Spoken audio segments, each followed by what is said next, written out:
off of his screen from Brady to the left. Newell finds Beckers.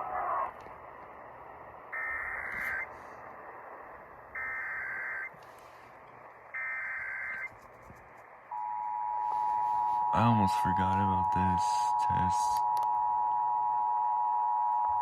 So there it is. This station is participating in a test of the Illinois Emergency Alert System. This system was developed to provide information to the public during emergencies. This was a test.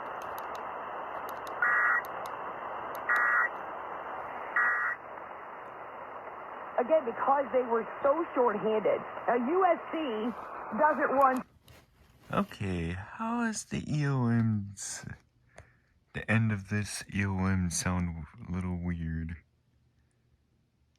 Anyway, I'm tired.